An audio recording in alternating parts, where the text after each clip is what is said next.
County 11th District Circuit is now in session. The Honorable Chief Judge Glanville is presiding. Court will now come to order. All right, good morning, ladies and gentlemen. Please be seated. Good morning, all right, let me go ahead and take roll. We're back on record in the matter of the state of Georgia versus Khalif Adams et al. In 22 SC 183572. Mr. Stilwell, Mr. Botts, and Mr. Shard. Good morning, gentlemen. Good morning, sir. All right, Mr. Williams, Mr. Steele, Mr. Adams, Mr. Pines, and Ms. Halton-Winger. Good morning. Good morning, Judge. All right, Mr. Kendrick and Mr. Weinstein, good morning. Good morning. Mr. Huey and Mr. Matthews, Sr., good morning. Mr. Nichols and Mr. Harvey, good morning. Mr. Ryan and Misty Williams, good morning. All right. Mr. Smith, Mr. Uhalski, Mr. Brown, Mr. Atkins, and Ms. Hylton, good morning, counsels. All right. Okay, so to pick up from where we left off yesterday,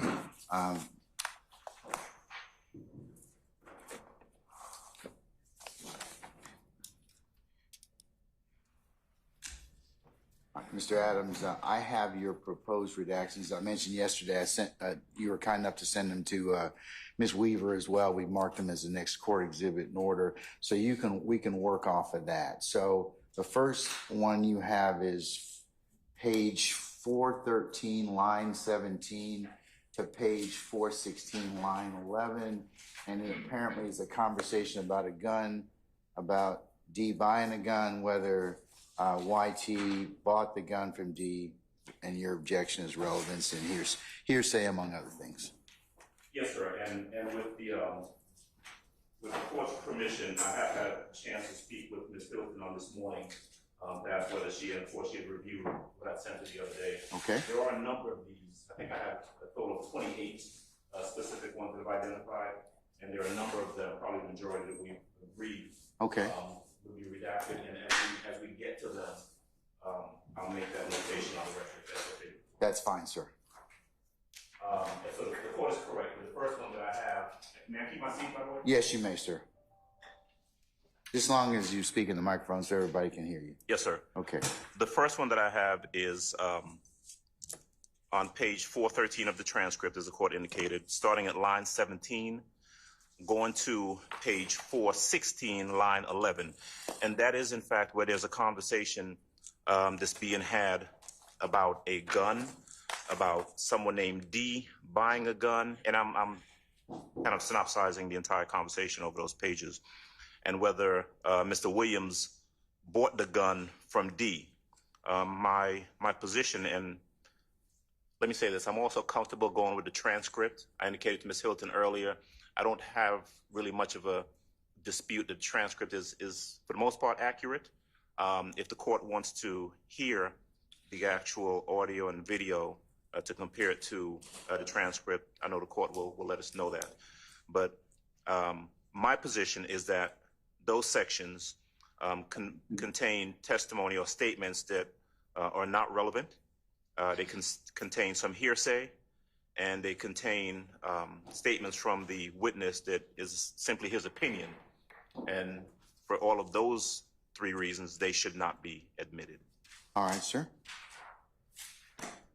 Ms. Hylton, what's the state's response as to those particular line and should say page and line references? Yes, sir. While I do believe the court should hear the portions of this particular section, Your Honor, and it will begin on page 413 at 411:14.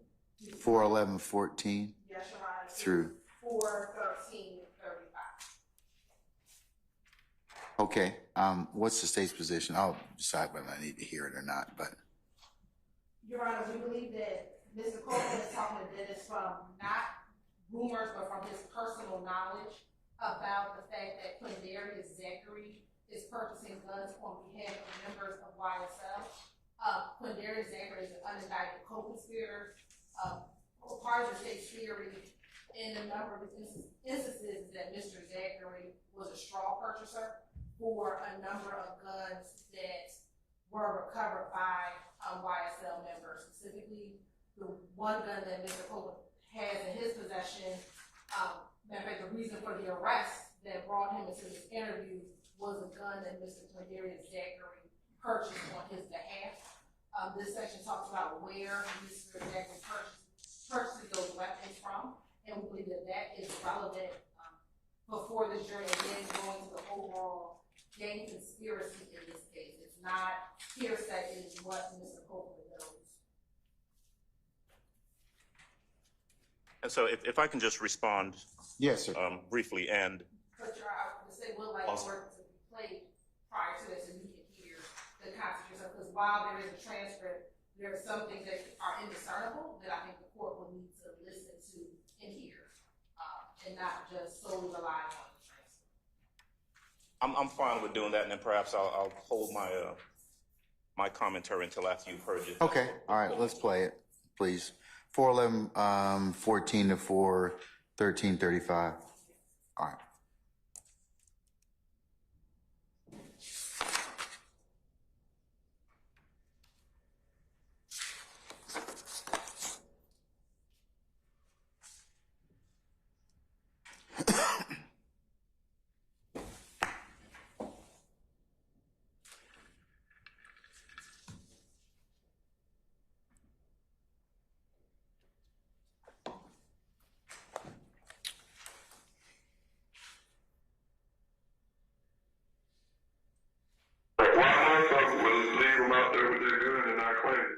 Leave him out with the gun he got caught with. You said his motherfucker gun. Why he wouldn't come claim it? Was that his big homie? So I have no clue why he ain't come clean. I thought it was in his name. Who name? I thought it was two guns. That gun ain't in nobody. It's in somebody's name, but it ain't in his name. Yeah, I just thought it was. Yeah, he had it everywhere. So he had it everywhere. He had a drum on it. He had a drum on it. I'm with On that gun. I need to let y'all board or the PK on the board. CKSD. Why? When you put it up? No, they told yeah, no, man, they gonna steal it, they gonna run off and all this. So you give it the D. So why would D give it? The D got another gun in the name, AK Thug gun. Really? Yep. When did he buy that? In January. This past January? Yeah. Where he buy it from? The same pawn shop. No, sir. Yes, he did. Mm-hmm. He got the same pawn shop. He bought the AK first. It's a Draco. He ain't buy it from there. Yeah, he bought it We first. cool on that. We cool on that. He bought a Draco. It ain't from there. It ain't from Arrowhead. Shit, I don't know where he bought it from. He bought it at the pawn shop.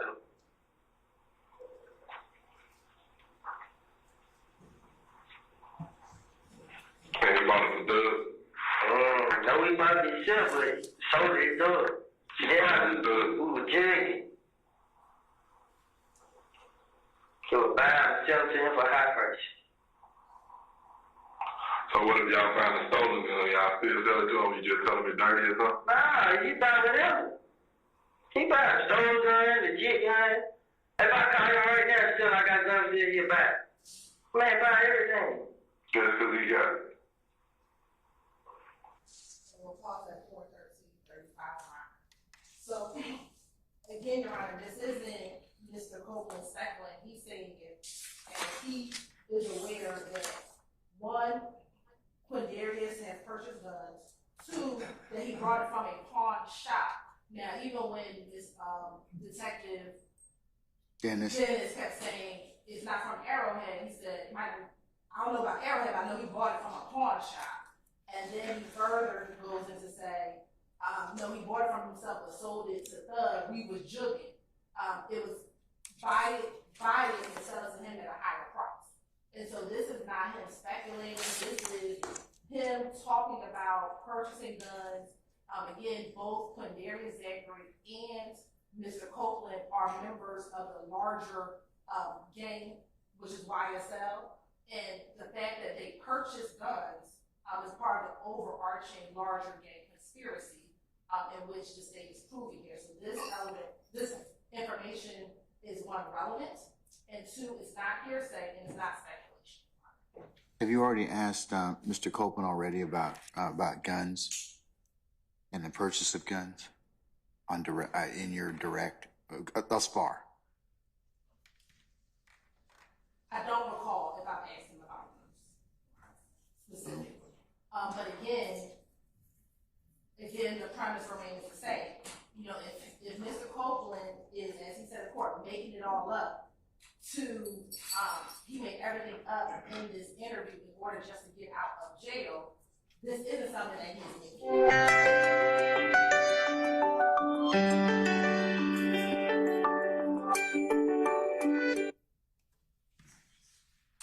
This is not something that he is making up. This is something that the evidence will show that the detectives did get. One, they did find that Mr. Zachary had purchased the gun that he was found in possession of. They also got information from Cordelia Zachary about the guns that he purchased. So this is not him making it all up. As he said in court, that everything he said, he was just telling them whatever it is that he wanted to say, he's not making this information up. And so why would you think that it could be played before you ask the witness the foundational questions? I mean, because that's the same reason. It's not prior inconsistent statement. Again, Your Honor, the premise, the reason why this video can come in is. But I'm only going to let you go so far, okay? I mean, I think you've got to ask some questions in regard to that. I mean, if they haven't been asked, I'm not saying you can't ask, play it. If you haven't asked him already about this, there's some foundation that needs to be played. But we can impeach in multiple different ways. The one way is impeachment by contradiction. Another way is impeachment by contradiction. Okay. All right. I'm not inclined to let you impeach him by contradiction at this point because because he hasn't testified about anything about any guns or anything like that. And you haven't asked him anything about any guns, which you just said. So if you had asked him about guns and then, he coupled with the potential not being truthful, you could probably, at that point in time, the foundation would probably be satisfied. I agree with you. You can impeach him many ways, but I think your foundation is lacking at this point. I'm just saying, if you're going to ask him that so you still got him on direct. You can ask him those questions, and then if he denies it or whatever else, then you may be able to get into some of this. So I'm going to exclude it at this point in time, Mr. Adams. All right. Thank you, Judge. No argument on that then. Okay. The next one, Judge, page 419, line 10 through line 11. It's a line where this is the detective talking, suggesting that Mr. William and them is going to find out something about Copeland and, quote, knock your head off. He's talking to Copeland at that point. We've agreed, I've spoken to Ms. Hylton, we've agreed that that should be redacted. Okay. And I'll rely on Ms. Hylton to give us the time stamp on the video. Let's see if we can get that. Ms. Hylton, madam? 4/16/11 Okay. through 4/16/17. 4/16/11 to 4/16/17. Yes, Your Honor. Okay. All right. Continuing on. Sure. Go ahead. The third one, Judge, is contained at page, it's pretty expansive, page 421, line 16, goes to page 428, line, I have 16. We've agreed that it should go to 25. So that's going to be 421, line 16 to 428, line 25. That is a conversation, an extended conversation about someone named Kente and that person, about that person having people killed, about Kente and his brother robbing and killing other people.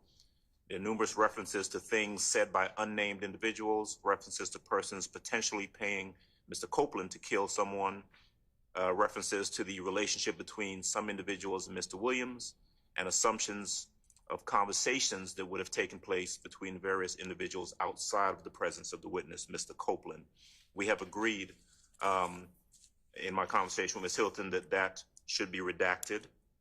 Okay. And as before, I've given the page and line numbers. If Ms. Hylton will be kind enough to give us the timestamp, please. It'll be 4/18/36 through 4/25/30. 4/18/36. 4/18/36 through 4/25/32. Okay. 32. 32. All right.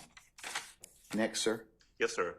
The next one we've not agreed on. This is on page 430, line 19 to page 431, line 17. And so in that one, and again, if I can keep my seat, I'll go ahead and yes, sir. I'll read the relevant That's parts. There's a male speaker, and essentially it's a conversation about how Mr. Copeland got to know Mr. Williams, and what is said during that part of the transcript, starting at line 17. The male speaker asks, "So how you hook up with Thug and them?" And Mr. Copeland goes on to say, "I had what I had. He wanted some weed. He wanted, I think it says indiscernible. I think he says a zip of gas." Mr. Copeland goes on to say, "And tick, like he pulls and rolling through, he come and get weed for him. Like I get weed for my brother, you feel me? Like he got the weed for $200, it cost $250 at the time." Mr. Copeland goes on to say, we took back up there. When we took it up there, Thug gave me the money for the weed, and then he gave me some money to put it in my pocket, Gave Tick some money to put in his pocket, you know what I mean? And then I got around I just blended in and then started kicking with him. And when I started kicking with him and stuff, I think we were shooting pool. We got finished shooting pool and we left. And then out of the blue, he just called and asked for like we knew people that sell lean. You know what I mean? He started calling. He wanted different stuff. And I just knew the people who got Percocet and stuff like that, I used to just go take it to him. Okay, so that's the relevant part. I believe that is, number one, not relevant. And I want to kind of piggyback on something that Madam Prosecutor said earlier. When we were talking about one of the other statements, she said, well, that's evidence of, straw purchase of a gun. My point is, we've got an indictment. We've got an allegation of a conspiracy.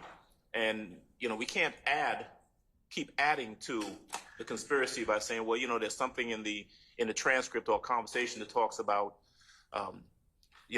him buying Percocet or him buying weed. And so that's part and parcel of the overall conspiracy. It's simply not. There are some things that are just not relevant. I don't believe that, whether or not Mr.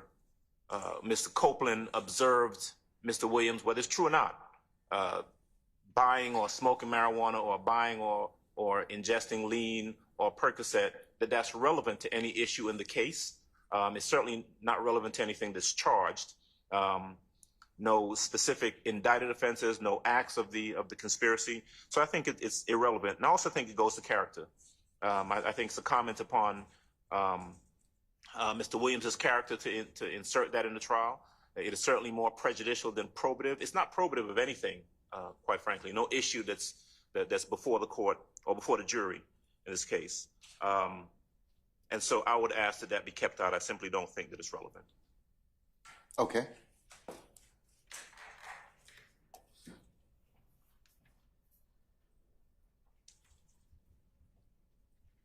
And I'm sorry, let me just add to that before Ms. Hylton responds.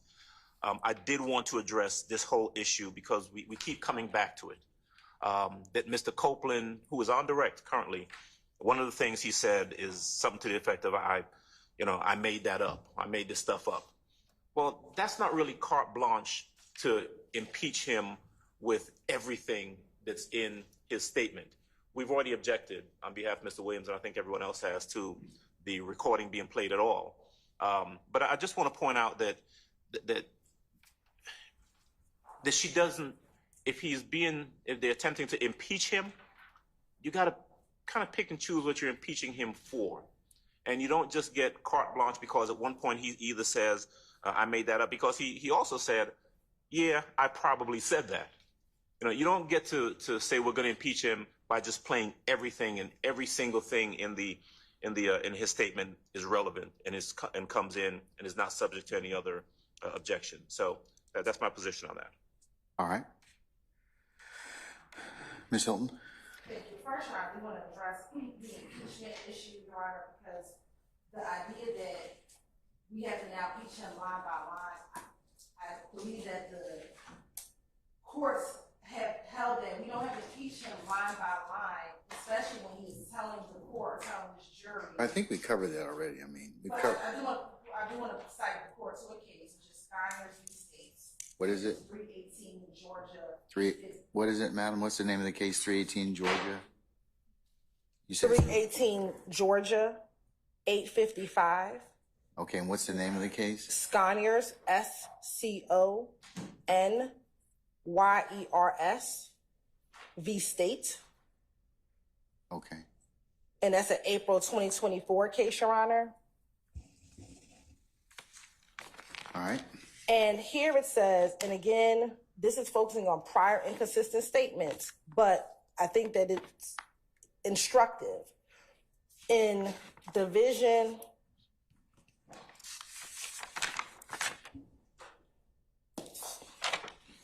3, near Head Note 8, it says prior inconsistent statements that meet the requirements of Rule 613B are not hearsay if the declarant testifies at trial and is subject to cross-examination. The failure of a witness to remember making a statement, like the witness's flat denial of the statement, may provide the foundation for calling another witness to prove the statement was made.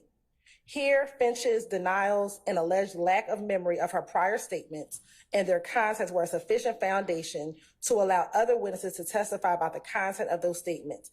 That is the argument and the hitting. And it goes on to cite several cases where it cites Murdoch. It says see Nelms 313 Georgia at 788.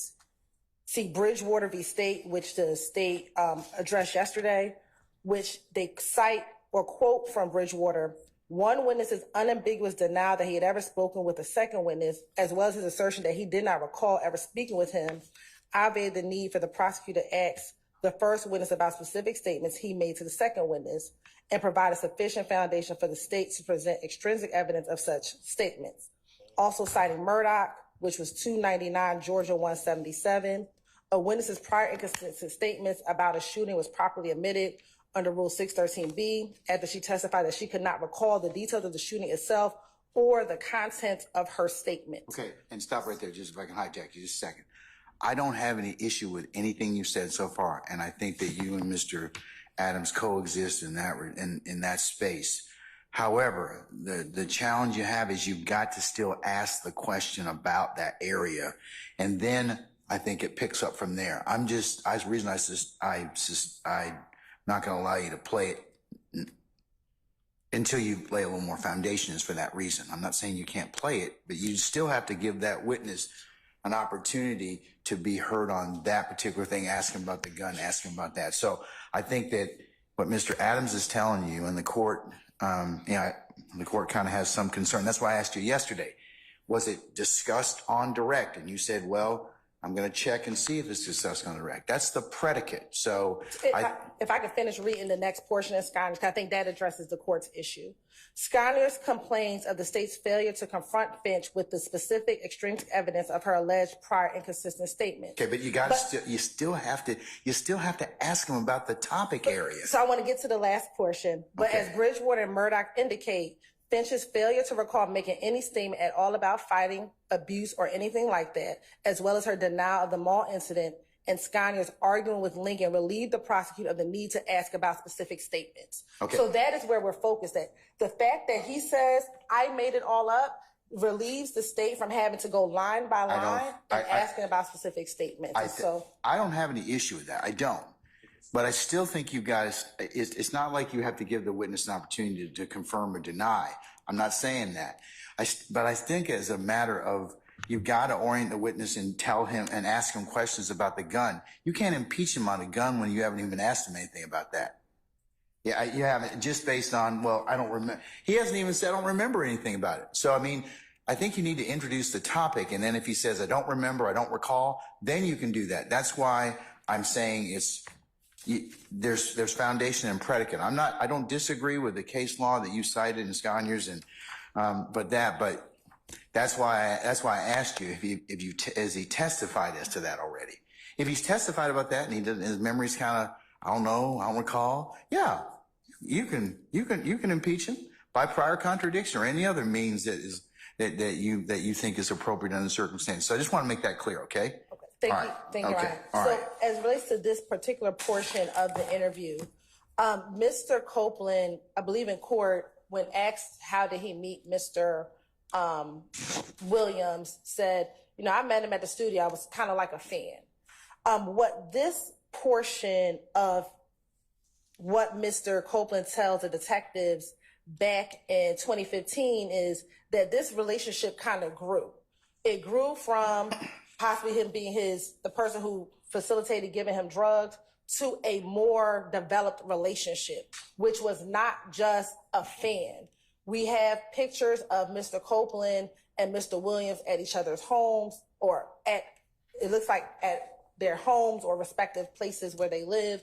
We have Mr. Copeland and Mr. Williams on tour together.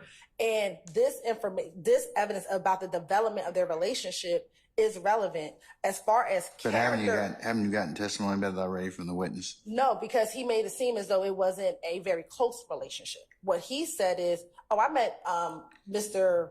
Williams at the studio, and I was a fan of his. Okay, well, how do you justify? I'm sorry, hijack again. How do you justify then talking about him being purportedly Mr. Williams' go-between to acquire, illicit drugs? So, Your Honor, again, we have charged in this indictment the fact that the members of YSL possess and sell and distribute narcotics.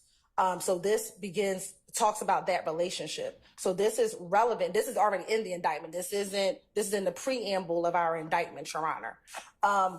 Additionally, Your Honor, citing to two cases, Anderson v. State, 337 Georgia App 739, which is a 2016 case, as well as Moore v. State, which is 295 Georgia 709, which is a 2014 case, Your Honor.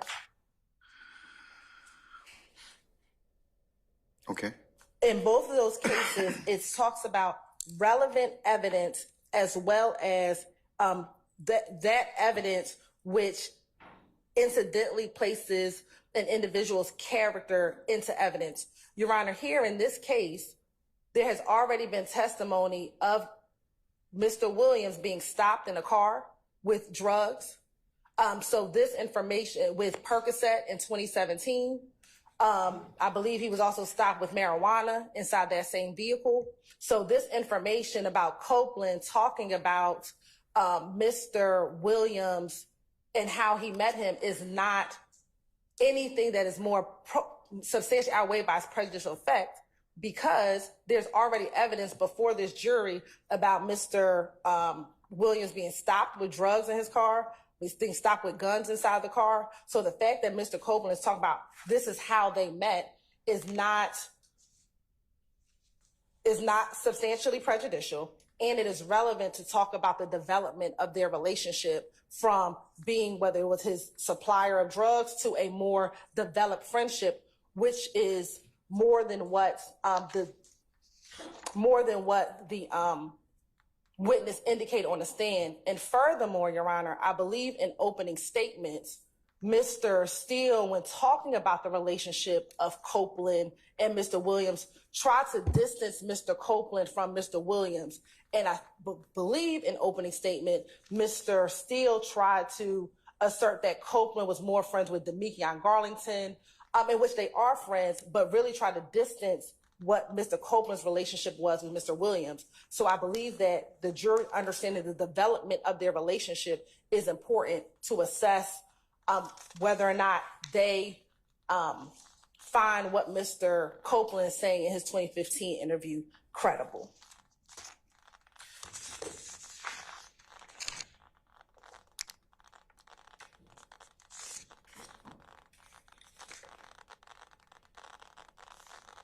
Judge. And I'm sorry. Oh, I'm sorry. And I just wanted to cite in Anderson v. State, in Division 1, it states that it is well-established evidence that is relevant to an issue in the case is not rendered inadmissible simply because it incidentally puts the defendant's character at issue. And it cites to Jones v. State. Evidence is relevant if it has any tendency to make the existence of any fact that is of consequence to the determination of the action more probable or less probable than it would be without the evidence. And it cites to 24-4-401. And while relevant evidence may be excluded if its probative value is substantially outweighed by the danger of unfair prejudice, exclusion is an extraordinary remedy which the court should invoke sparingly, and the balance should be struck in favor of admissibility. Furthermore, as a general rule, admission of evidence is a matter resting within the sound discretion of the trial court. And appellate courts will not disturb the exercise of that discretion absent evidence of its abuse. So, Your Honor, we believe that it is more relevant for an issue on hand. It is not more prejudicial, substantially more prejudicial than probative, because there's already evidence before this jury of Mr. Williams being in and around or associated with narcotics, Your Honor.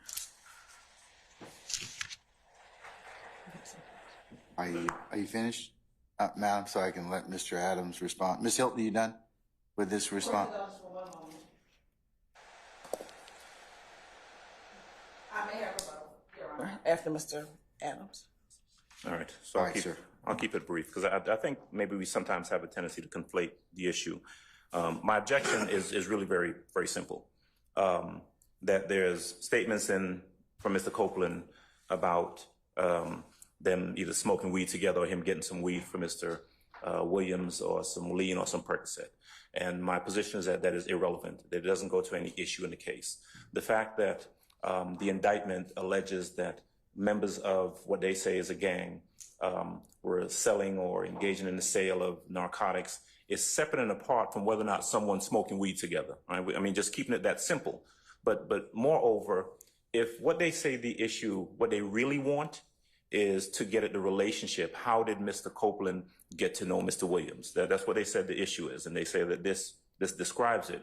Well, that's not totally accurate because I'll do what Ms. Hylton has done to put it into context. There's more in the transcript and in the statement that actually addresses that. If you continue to read over the next page or two in the transcript. Starting from where? Starting from page 431, line 19. You see Mr. Copeland saying, after a while, every time I go up there, he had me chill for a little minute and stuff. I never just go up there and then leave. He says chill or something. We carry over to the next page where Mr. Copeland says, and then after that, just started hanging with him. You know what I mean? Started putting my name in his songs and stuff, just like, oh man. Then we started hanging a lot. Skip down a bit. He started taking me places and stuff. I appreciate everything you're doing for me. Like, it ain't no problem. That's how I started hanging. You know, so there really is more in his statement that describes exactly what the state says they're looking for, how the relationship developed, what was the nature of their relationship, without us necessarily having to inject this character evidence about them smoking weed together or getting lean or getting Percocet into the trial. That's simply not a relevant issue. And so the argument, I think, that I hear the state saying, well, there's been other evidence of Mr. Williams being in possession of illegal drugs, and so this doesn't matter. Right? Well, it kind of does. That's like an argument saying, well, if someone is charged with a burglary and there's some evidence or some statements about the person committing other burglaries, that, well, we can let that in because, you know, there's already been evidence about some other burglary. Well, you know, you got to notice the defense if you intend to introduce other items or relevant similar items. You just call it similar transactions, 404B at this point. But that's my position. I'm trying to keep the issue simple. I think it's irrelevant. I think it injects his character improperly, and I think for that reason. And I also think that what they're looking for is contained in other unobjectionable portions of the statement, and so I'd ask for it to be kept out. What about, Mr. Adams, let me answer this for me, if you wouldn't mind. Yes, sir. What about the issue in the preamble of the indictment where it says, you know, that members possess, let's just say it's just offered for that particular reason? What would your argument be at that point in time? Because it's up to the jury to determine whether or not it's relevant, but I mean, I'll make a threshold determination, but whether or not it goes to anything. Right. What would you say if I just said, well, it could be potentially admissible, if just to show possession of illegal substances by YSL members, purportedly YSL members, because they have to first make that determination, but and Also, then of course, you know, what it would be used for. Sure. The preamble, you know, to the indictment is really that's argument, right? What we get to, what they have to prove and what we have to address is what's actually alleged in the indictment. What's alleged in the conspiracy in the RICO count and the specific acts. And we're put on notice by way of specific acts and also by specific indictment numbers. Now, if they want to allege that Mr. Copeland and Mr. Williams smoking weed together at the studio is an act that is part of the overall conspiracy, then they allege it in there. But they haven't done that. Because by that logic, really there's a lot of things that are said here by Mr. Copeland that aren't part and parcel of the indictment, but they can make the argument that, well, you know, we said something about drugs in our preamble, and so all of that comes in. And I think that's essentially their argument, which I think does not control here. But my objection is pretty straightforward, pretty simple. I think that is irrelevant. His character should be taken out. That's all. Your Honor. Yes, ma'am, you certainly may. Your Honor, the YSL organization uses criminal activities to expand their criminal networks. So the fact that Woody started off as a drug dealer, this isn't about them smoking weed in the studio. What it was is that he was bringing him the drugs, that the fact that he started off as a drug dealer and then was able to get into the gang itself or the organization and become an associate is a part and parcel of the larger RICO conspiracy. He went from not just the person who supplied drugs, but he moved on to a more associate membership relationship, again, talking about all of the portions that Mr. Adams just cited. So we transitioned from you bring me my drugs to now I have embraced you into our organization. Now you are a member of our organization. Now you can take trips. Now I can give you money in the club. Now you are a part of our organization. And I think that development in and of itself is important and relevant for the jury. Well, that's a really good argument, and that's something good for closing argument. But that's, you know, and it's fine for them to have a theory, right? But just because they interpret it as such doesn't mean that there is evidence of that. You can't say that, well, him saying that we smoke weed together in the studio is evidence of him bringing him into a gang and them engaging in conspiratorial conduct. I mean, again, the state is fine to have whatever argument they want to have, but the court's determination is whether or not this particular piece of evidence is relevant, and whether or not it impugns Mr. Williams's character by its admission. I think it does, and I think it's unnecessary.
Court had an opportunity to review the indictment in this case and also consider the arguments of counsel in regards to this particular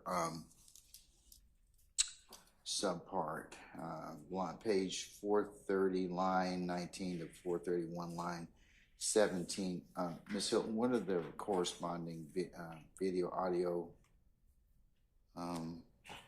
Your Honor, that should be from 427:07 to 428:15. All right, thank you.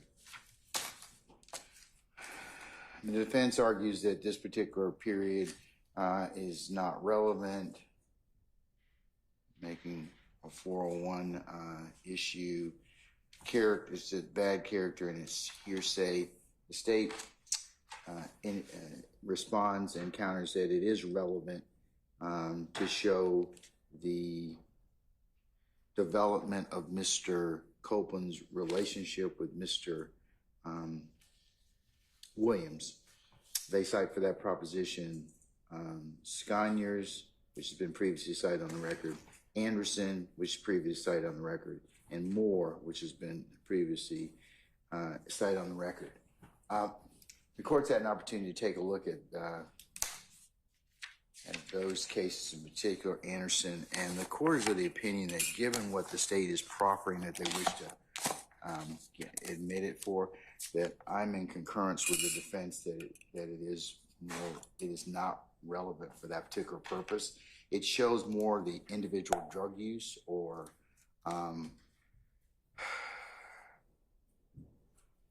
more so than it does indicate in the preamble to the indictment that for the possession, sale, or distribution of obtaining money, weapons, or other property through acts of racketeering, including robbery, theft, and unlawful sale and distribution of drugs. This is more for this, in this particular section, the court is of the opinion that it more so talks about how Mr. Copeland and Mr. Williams started their relationship in terms of the sale, or not the sale, but the acquisition of one by Mr. Copeland to Mr. Williams. I believe that would be more prejudicial than probative under 403 balancing test.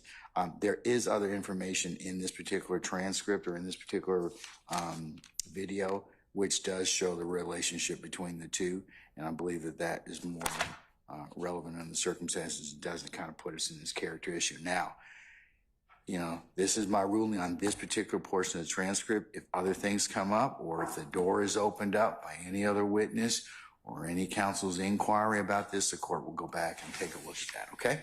But right now, I'm going to exclude it. Thank you, Your Honor. Okay. The next one, now move on. Yes, yes, sir. Unless there's any other argument by him having anybody else. Okay, go ahead, sir. 436, line 23, page 437, line 15. Relatively short passage. That's a portion of the interview where Mr. Copeland is talking about statements made by Mr. Williams' father. He talks about what the father either told him or what the father says he knows, what the father thinks about him, Mr. Copeland, talking to the police. Obviously, Mr. Williams' father is not part of the indictment. I don't believe the state's going to allege that he is an unindicted co-conspirator. The relevant portion, if we start at line 23 of page 436, just to give the court a flavor of what we're talking about, where Mr. Copeland says, line 23, and this comes on the tail end of the detectives asking Mr. Copeland about whether anyone has an issue with him talking to the police. Whether they've ever asked him when he's talking to law enforcement. So Mr. Copeland starts at line 23 saying somehow Thug's daddy, he be with Kente and them a lot, and Thug's daddy told me out his own mouth, like he's connected. You know what I mean? I don't know who he's connected with, but he get all this information. He get a lot of information. You know what I mean? He said it out of his own mouth, and he like, you know what I mean? He know what's going on. that, I'm gonna say N-word, because I think we've been throwing around that word freely. That N-word told me he could change my identity and everything. That's what he told me before beef, like, and when he said all that, I thought he was just talking. And when I came to Metropolitan and what's the name, he was looking at me crazy. I mean, and then from that day on, been hearing the little story, like I've been talking to the police a lot. You feel me? When I was telling the police, I wasn't telling them about what I should have been told them. I was telling them about what people are doing to me. You feel what I'm saying? So that's where it ends. That whole portion is really what Mr. Copeland is relaying to detectives, either what he heard from, what he knows of, or things said by Mr. Williams' father. Totally irrelevant, and certainly hearsay. And so, for no other reason other than that it's hearsay, that's irrelevant. I'd ask it to be extracted or excluded. All right, State. I don't know what it goes to. Okay. Madam? Your Honor, I think you need to continue to read the rest of that page, because the portion that Mr. Adams just cited is not out of context with what happens on the rest of the page, Your Honor. So if you continue on, starting at line 16, he says, I didn't want to tell them about my so-called friends at the time. But in the way he was saying, like, I talked to the police a lot, you know what I mean? Like, he knew I wasn't going to tell, but he knew I was talking to him. So I don't know how he get his information. But when he said that, I thought he was just talking at the moment, trying to scare me up or whatever. And so I think that is the most salient line, is that we're not offering it for the truth of the matter asserted, which is whether or not Mr. Williams' father has connections in the street, whether or not Mr. Williams, that's how he gets his information. But the effect on Mr. Copeland's state of mind and the effect on him as the listener, hearing whatever it is that Mr. Williams was saying to him, that's how he interpreted whether or not people knew he was talking to the police and what he was disclosing to the police. And so I think that you have to read all page 436, beginning at line 18, in conjunction with going all the way from page 437 to line 24. So we're not offering it for the truth of the matter of whether or not Mr. Williams Sr. is connected with anyone, but the state of mind of Mr. Copeland as to why he did certain behaviors, why he was concerned about who knew if he was talking to police and what was being disclosed to the police. And again, this goes back to Mr. Copeland's fear of being found out that he had been talking to the police about the homicide of Donovan Thomas. Well, it really doesn't go to that. It's a response to a question. Right? And what the detectives are asking Mr. Copeland is whether or not anyone knew or asked him whether he was talking to law enforcement. Right? Well, specifically Thug and Kante. Right. Yes. If you look at line 8, I think the course was line 18. Yes, sir. Yes, sir. Have you ever been questioned by Thug or Kente or anyone else as far as have they ever asked you, are you talking to law enforcement? He says not Kente, but Thug. And then we pick up from what I noted. So it certainly is hearsay because Mr. Copeland is opining, he is giving his opinion about whether or not, or asking whether they had asked him about talking to the police, and this is why he thinks so. He talks about what Mr. Williams' father said, specifically, what he drew from that, what his opinion was of it. It's really not about the effect on Mr. Copeland, because he doesn't really talk about, well, because Mr. Williams' father said this, I did this. He's really just talking about what Mr. Williams' father said and what he grasped from that, what his opinion was of it. That's not the same thing as the effect on the listener. Right? That's simply his opinion. And there's nothing there to say, as a matter of fact, even if you look at the last line, state quoted, that's line 23 on page 437. Actually, let's go back to 22. He says, he starts saying, I don't know how he get his information, but when he said that, I thought he was just talking at the moment, trying to just scare me up and whatever. Right? It doesn't say that he scared me. It doesn't say that, you know, I did this as a result of what that hearsay statement was. It just says what the person said and what he opines the person was thinking or trying to do. And so it is hearsay. And the truth is, it is being offered for, the state wants it in for the truth of the matter asserted. But it doesn't really go to anything. It's just his opinion. Your Honor, but that's the key point right there. It is what Mr. Copeland thought as to why he is concerned about people finding out if he snitched or not. So whether or not, again, truth of the matter asserted is that we want the jury to believe that he's connected. I don't know or care if the jury believes if Mr. Williams is connected or not. What the state wants the jury to understand is that this conversation that he had, that Mr. Copeland had with Mr. Williams, informed what he thought about if people are going to know whether or not he told police about the crime, which is the murder of Donovan Thomas, and his concern about that. Truth of the matter asserted would mean that I want the jury to believe whether that Mr. Williams was connected, that I want the jury to believe that Mr. Williams told Mr. Copeland he could change his identity. I don't know if he can change his identity or not. That is not what the state is offering it for. That is offering it for the truth of the matter asserted, that Mr. Williams could actually go and change his identity.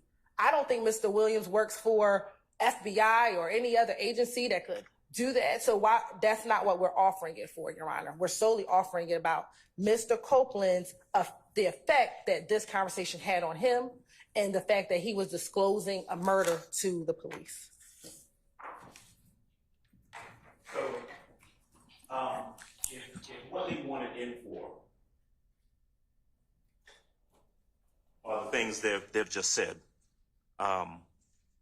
they want the jury to know that Mr. Copeland is concerned about his name being out there or him being labeled a snitch, or that he is talking to law enforcement. Then it's cumulative because they've already got that. There's already been testimony. I think the jury's already seen a portion of a statement where Mr. Copeland is talking about he doesn't want to be known as a snitch, that he didn't want any paperwork with his name on it. You know, so there's been testimony about that. You've already let that in, right? But what we're talking about here is hearsay, something that Mr. Williams' father purportedly said to Mr. Copeland. And, you know, I'd understand, I would go with them, with their argument, if the transcript continued on and Mr. Copeland said, and, you know, after he said that, I was, you know, that made me really think about whether or not, you know, I was being labeled as a snitch out here in these streets. No, those are my words, obviously. I'm giving an example. Yes, sir. But it doesn't say that, right? So he's opining on whether or not anyone knows that he was talking to the police, and based on, and he thinks yes, based on what the hearsay statement is from Mr. Williams' father. But we've already got that. It's cumulative, and so we don't need this hearsay to add to the evidence that's already been admitted. And Your Honor, I understand that Mr. Adams keeps saying it's hearsay. It is not. And the fact of the matter is it's not cumulative, because the fact that, and especially in this part of the interview, he is telling a different set of detectives this information. He's actually talking to some IA detectives about information that's not going to come in at this point regarding Officer Beebe. And they're asking him and trying to understand, why are you coming forward now? What is your purpose? And he's beginning to tell them, again, what he's consistently said in this interview about his concern. And that is important, again, when Mr. Copeland is saying he made all this stuff up in court in 2024, everything I made up, I made it all up. They get to see that his biggest concern was being labeled A snitch. That was one of his biggest concerns in this interview. And I understand that, Ms. Hilton, I do. I just don't think that this particular section drives home that point. I do agree with Mr. Adams. I think that it's cumulative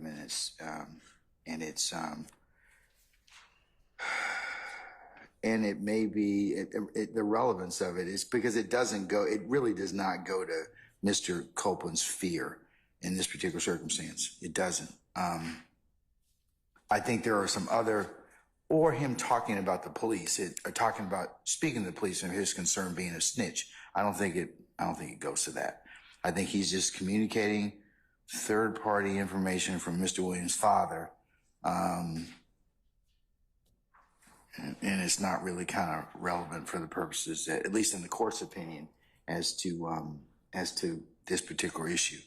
Having said that, I'm going to exclude it, but again, if somebody opens a door up as to it and lays a foundation as to it, then I may revisit my decision on that, okay? But right now, I don't think the conversation between Copeland relating about what Mr. Williams' father told him is relevant. well, Your Honor, while the state will just ask for a continuing objection, we understand the you court's can have ruling.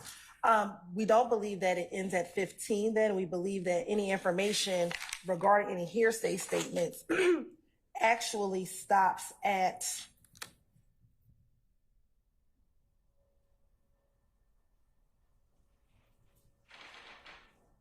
line 8 Line 8 of what page, ma'am? of page 437.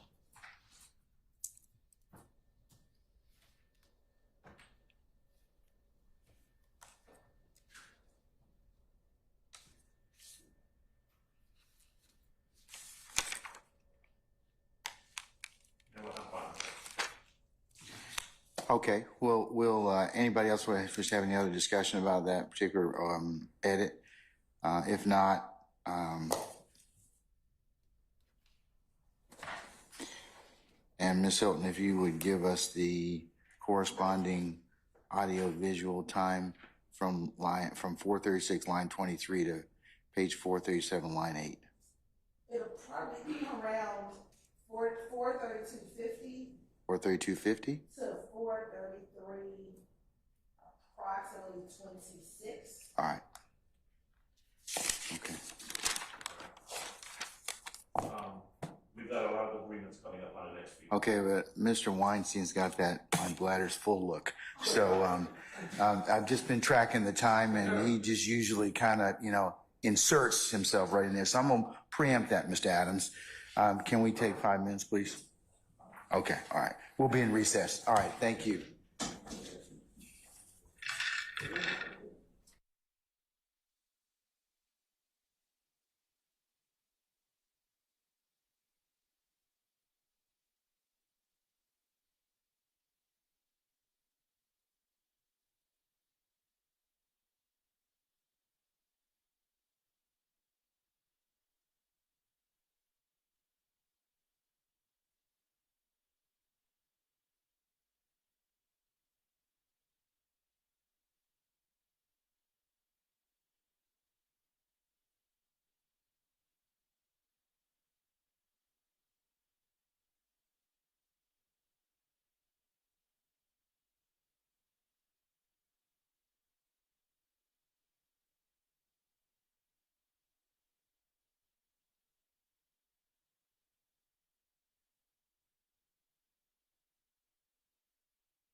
Okay, all right, folks, we're gonna go probably about another 10 minutes and then we'll pick up tomorrow morning,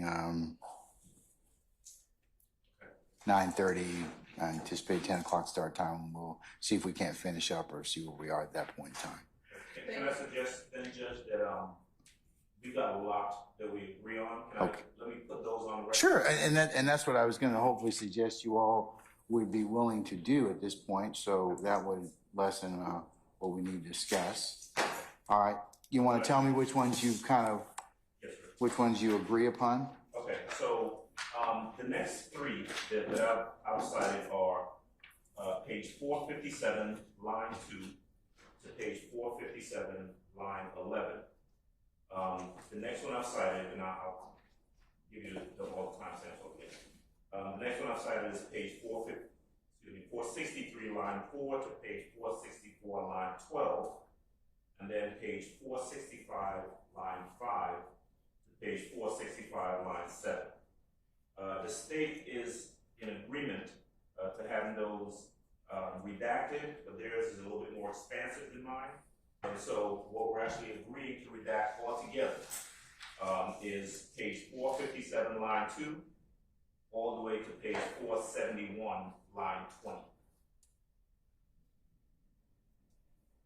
And Well, what was the one, 470, we started at page 457, line 2? and we're going to go all the way to page 471, line 20. All right. Is that the state's concurrence? Yes, Your Honor. Okay, anybody else wish to be heard about those particular edits? Tell me what time or what that roughly equates to on the audio video portion, madam. Yes, Your Honor. So it roughly is about 5:05. Sorry. 5:53 Okay, So- go ahead. to 5:18:37. Okay, all right. Okay, Mr. Adams, what else do you have concurrence on? The next one that I've got is page 476, line 3, to page 477, line 23. That is very briefly a conversation about Shannon and someone named D. And it makes reference to a rape allegation against this person named D. The state has agreed that that's going to be redacted. So page 476, line 3 to page 477, line 23. Ms. Hilton, give me the timestamps. Okay, all right. Ms. Hilton, Your Honor, that's going to be 5:22:42 522:42, through 5:24:31. 520. You said 524. 5:24:31. Yes, ma'am. Yes. Okay. All right. Any further objection or comment? Okay. The next one, Judge, is going to be page 478, line 12, page 478, line 17. Conversation about Bentley. My objection was hearsay relevance. The state has agreed that will be redacted. All right. Please, Ms. Hilton. Yes, it's going to be, Your Honor, 5:25:01 to 5:25:21. Okay. Any further discussion? No, All Your right, then that will be omitted. All right, Mr. Adams, next. The next encompass, 1, 2, 3, the next 4 that I have. So Where does it start? From which one to which we're one? going to start at page 480, line 19, and we're going to go all the way to page 487, line 10. Okay. That encompasses 4 that I've listed, but we've agreed that that entire portion will be redacted. Okay. If Ms. Hilton can give us a timestamp. That's going to be 5:27:26 through 5:33:45. And to be clear, that's from 480 line 19 through 487 line 24. Instead of line 10, it's 24? Yes, Your Honor. Okay. Mr. Adams, are you in concurrence with that, sir? To 487, line 24? Yes, sir. Yes. Yes, I'm sorry, I was looking at the wrong one, yes. Okay. And Ms. Hilton, the timestamp, the ending timestamp was 5:33 what? 45. 45, thank you. May I proceed, Judge? Yes, sir, you may. I'm gonna skip over a few to get to the other ones that we agree on. Okay. If we go down to where I have page 500, line 15, page 500, line 23. In that one, Mr. Copeland references text messages with D and or Shannon. We've agreed that that should No. be. That's when we have a question mark on. We're going to come back to that one. Okay, strike that. Strike that. Okay, all We're right. still talking about that. Okay, all right. Okay, so the next one then is actually page 503, line 15 to page 503, line 22. That involves the detective, my words, bolstering Woody's credibility, Mr. Copeland's credibility, and describes how good he is about helping out. We've agreed that that should be redacted. So that's page 503, line 15 to page 503, line 22. Okay, state in concurrence? Yes, Your Honor. All right, and what are the time, or should say the audiovisual marks? 5:48:10 5:48:10, through 5:48:27. 5:48:27. Yes, Your Honor. Okay, all right, any further discussion? All right. Mr. Adams, next. Sir, the next one is page 504, line 10 to page 504, line, I have 6. That should Yeah. probably be 16. Yeah. Oh, Okay. you do have such.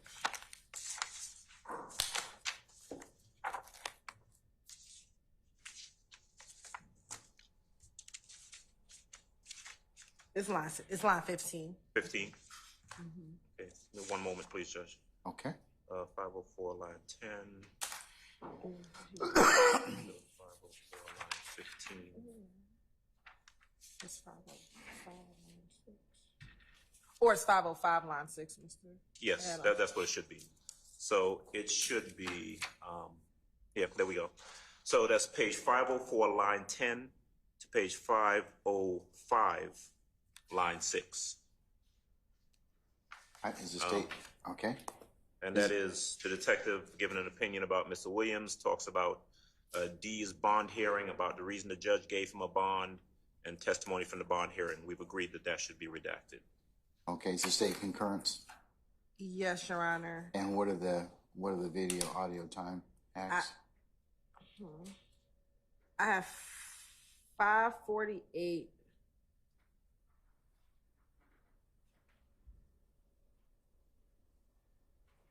$5:48.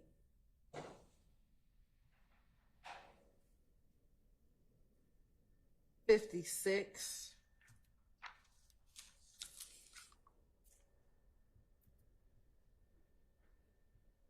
I think through 5:49. 39, but course indulgence for one more. Yes, ma'am.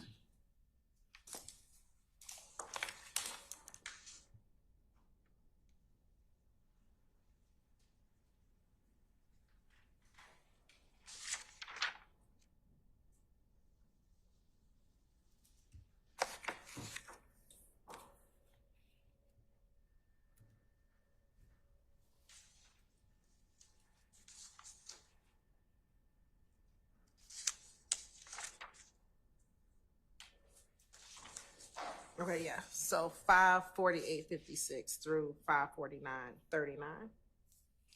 All right, any further discussion? Okay, Mr. Adams, next. So the next one is page 507, line 3 to page 508, line 8. That's a segment where the detective is talking about how people, in quotes, are waiting for Woody in jail and how he won't be safe in jail. And Woody makes a statement about the COs at Rice Street helping out Mr. Williams. We've agreed that that segment should be redacted.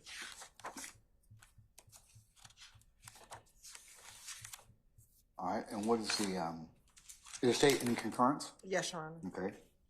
And what are the times?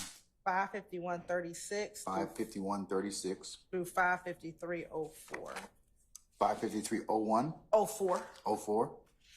All right, any further discussion? If not, they will be omitted. The next one then is page 508, line 24 to page 508, line 25. That's just a statement where Mr. Copeland opines that, quote, Birdman is the mastermind behind Young Thug. We've agreed that that should be taken out.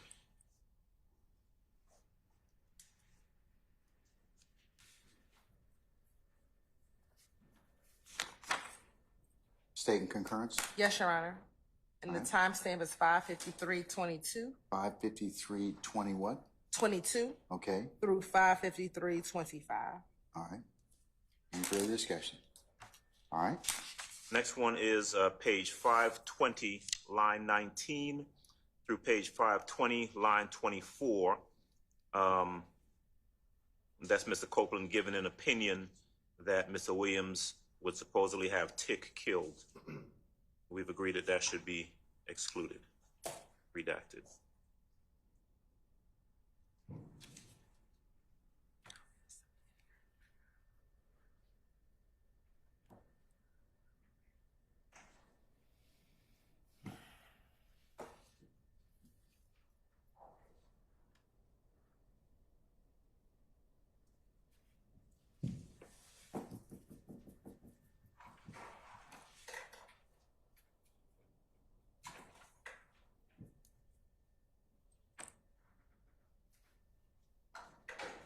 all right. Is the state in concurrence?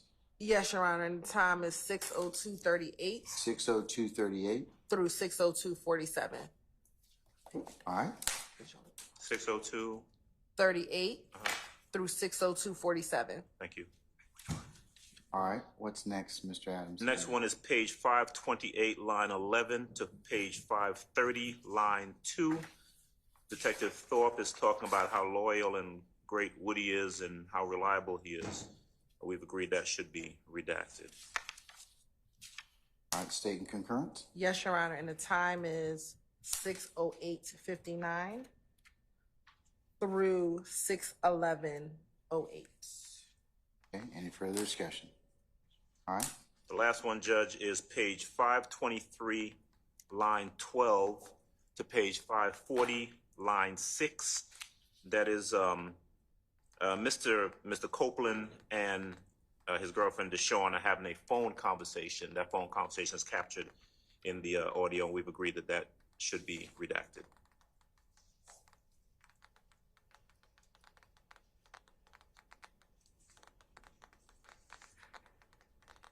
state in concurrence? Yes, Your Honor, and that'd be from 6:13:27 6:13:27. to the end, and I think it ends at like maybe 10 minutes later, about 6:23. Okay, And Your Honor, there's one additional section that we're going to agree to, Which one's that, sir? 521. Okay, the one right above that? Mm-hmm. All right. okay, so which one are you also gonna agree? Judge, that would be third from the bottom, page 521, line 20 to page 521, line 20? Yes, sir. To page 521, line 23. That's where Mr. Copeland references a conversation where supposedly Yak says that Mr. Williams is going to have Tick killed. We've agreed that that should be removed. As well, my objection was confrontation, speculation, and hearsay. And Your Honor, it actually is extended to page 522, line 5. It goes to 522, line 5? Yes, Your Honor. Okay, Mr. Adams, you in concurrence? Can I have 1 second? Yeah, 522, line 5.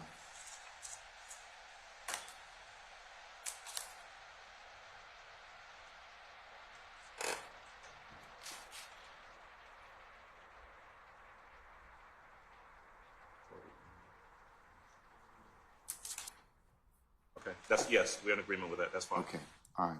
And what are the time? So that should be Your Honor from 6:03:23 6:03:23? through 6:03:44. Okay, I'm sorry, Ms. Hylton, I didn't hear that. One more time? Sure, 6:03:23 through 6:03:44. Okay, thank you. You're welcome.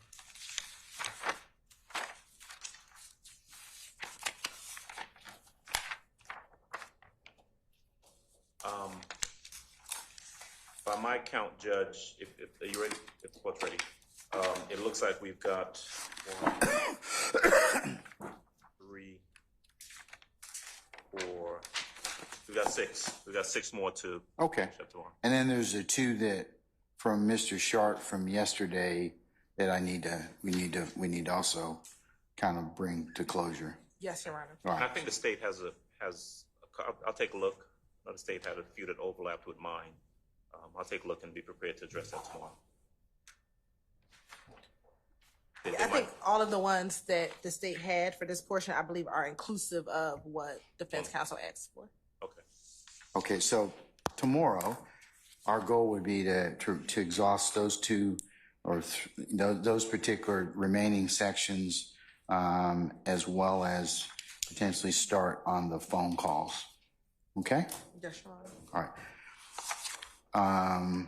Have you all identified those particular things in the phone calls similarly to the tape that you believe you can share with the defense?